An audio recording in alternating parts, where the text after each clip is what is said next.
Oh, hey there. It's so great to see you. Sorry, I was doing online shopping. What do you want to know?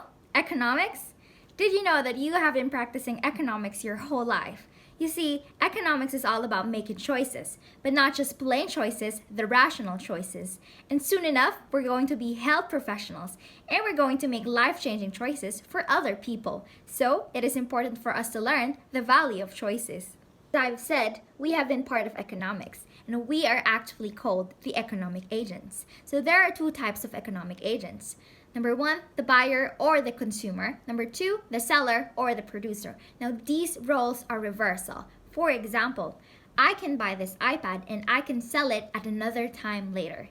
Economics is the study of the interactions between the buyer and the seller. Now there are two branches of economics, microeconomics and macroeconomics. Microeconomics is when you study the interaction between one buyer and one seller, or the interaction between buyers and sellers for one particular commodity. The scope of microeconomics is narrow. For example, a particular hospital is a seller for its healthcare services. Then, all the physicians employed in that particular hospital are sellers, and all the attending patients in that particular hospital are consumers or demanders. Now, macroeconomics has a large scope. All the hospitals, all the physicians, and all the patients in the Philippines are part of the macroeconomy.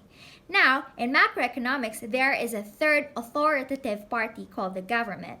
The government implements rules and policies that could affect the interactions between the buyer and the seller. Government to economic agent interactions vary in different countries. First is the free market economy or the capitalist economy. This is where the government has a passive role over its economic agents. The government lets the economic agents deal with their issues without the government stepping in. But in case of market failure, then the government intrudes. One example of a market economy is the USA. Second is the socialist or welfare state. This is where the government makes decisions for its economic agents. One example is when China implemented the one-child policy to solve their population explosion. And third is the mixed economy. This is where it takes the characteristics of socialism and capitalism.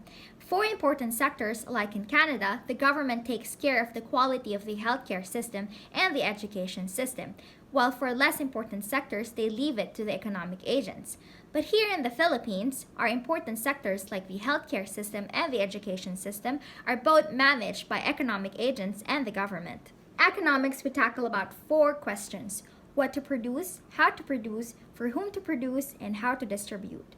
Looking at a macroeconomic perspective, the government has to decide what goods to produce with the resources they have, how to manufacture those goods, for whom are those goods for, is it for the elderly, and how would they distribute those goods for it to cater to the selected groups. While in a microeconomic perspective, it includes our personal life decisions. For example, what to spend with the money we have, in what way, for whom should we share it to, and how do we budget that money for it to suffice us for a month. That's economic, guys. Thank you for watching.